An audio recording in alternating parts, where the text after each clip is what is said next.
Exercise 1.3 का question number first देखते हैं। क्वेश्चन है हमारे पास, सिद्ध कीजिए कि √5 एक अपरिमेय संख्या है।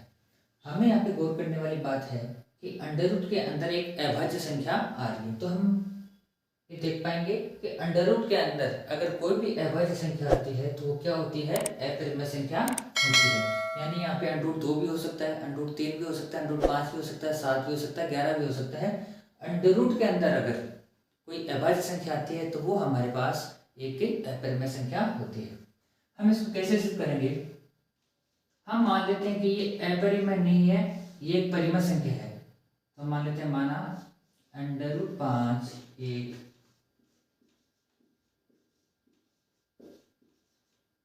परिमेय संख्या।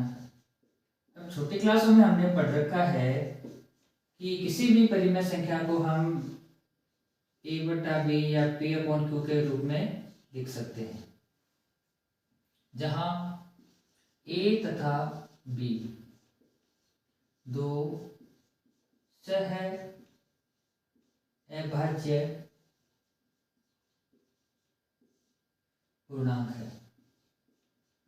सह अभाज्य पूर्णांक का मतलब क्या हुआ कि ये आपस में एक दूसरे को विभाजित नहीं करते हैं। अगर दूसरी भाषा में इसको अगर समझना चाहे तो हम ऐसे भी कह सकते हैं कि a और b में एक के अलावा अन्य कोई उपनिष्ठ गुणनखंड नहीं है, अर्थात a और b में एक के अलावा किसी और संख्या का भाग नहीं जाएगा। ठीक है, और जहाँ पे और b क्या है, दोनों पूर्णांक राशि है। अब इस b को हम इधर लेते हैं तो हमारे पास आता है √5 b बराबर a। अब क्या करेंगे, दोनों पक्षों का वर्ग हम करते हैं।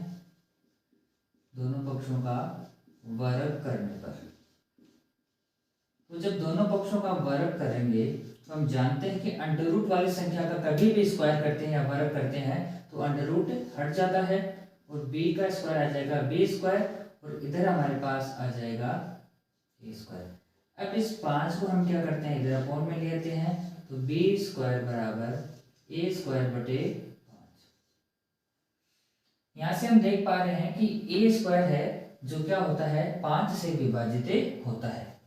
अगर a² 5 से विभाजित होता है, इसका मतलब a भी क्या होगा, 5 से विभाजित होगा। तो हम यहाँ पे लिख सकते हैं कि a² 5 से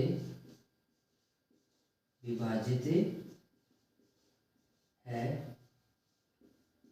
अतः a भी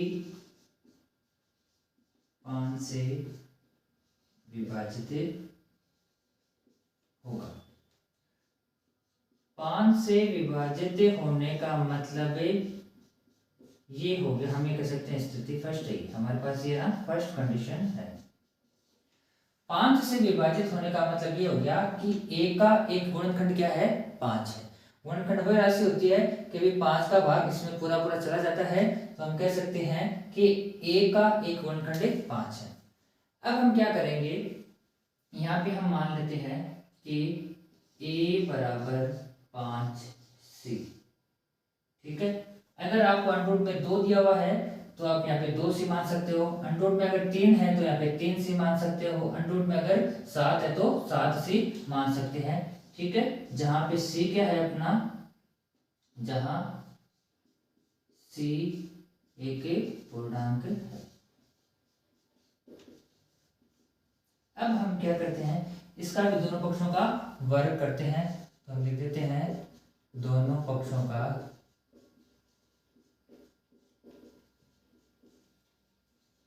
वर्ग करने पर, तो उधर आएगा हमारे पास, सॉरी ये वैल्यू हमें रखनी पड़ेगी इससे,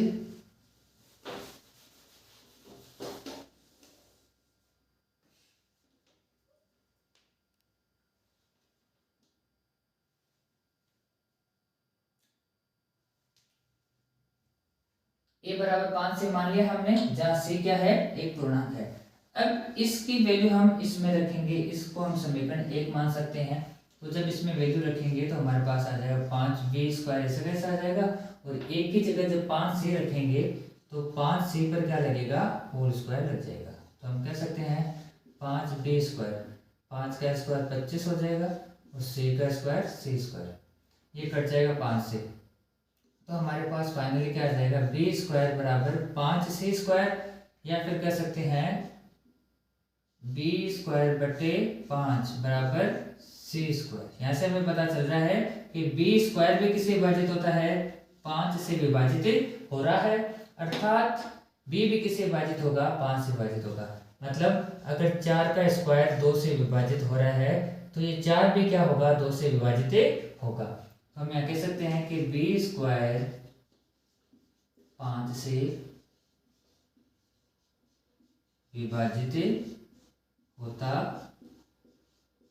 है, तो b भी 5 से विभाजित होगा।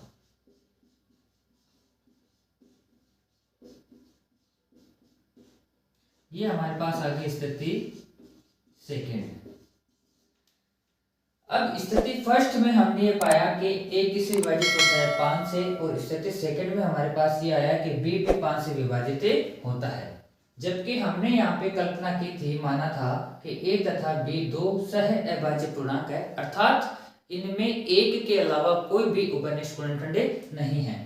लेकिन स्थिति फर्स्ट और सेकंड से हमें ये मिल रहा है कि a और b में उभयनिष्ठ गुणनखंड कौन सा आ रहा है, 5 आ रहा है, अर्थात कह सकते हैं a और b में 5 का भाग जा रहा है। तो हम कह सकते हैं कि हमारी जो प्रारंभ में की गई कल्पना वो क्या है, गलत है। तो हम क्या लिख सकते हैं, अतः प्रारंभ में की गई कल्पना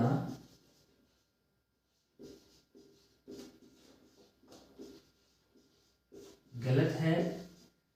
क्या कल्पना की थी हमने, ये माना था कि अंडरूट क्या है, अंडरूट 5 एक परिमेय संख्या है, तो हमारी ये क्या होगी, कल्पना गलत है। इससे सिद्ध होता है अतः अंडरूट 5 एक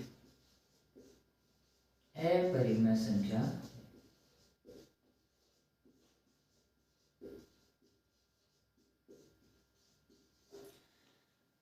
इससे बहुत सारे क्वेश्चन बन सकते हैं, अंडरूट 2 हो सकता है, अंडरूट 3 हो सकता है, अंडरूट 5 हो सकता है, 7 है, 9 है, सॉरी 11 है, 13 है, यानी अंडरूट के अंदर कोई भी अभाज्य संख्या होती है। अगर सिंगल अंडरूट वाली संख्या आती है, इसके कुछ प्लस में या माइनस पे कुछ नहीं आता है, गुणा में या भाग में, तो हमें इसी प्रकार से सारे क्वेश्चन सोल्व करने पड़ेंगे।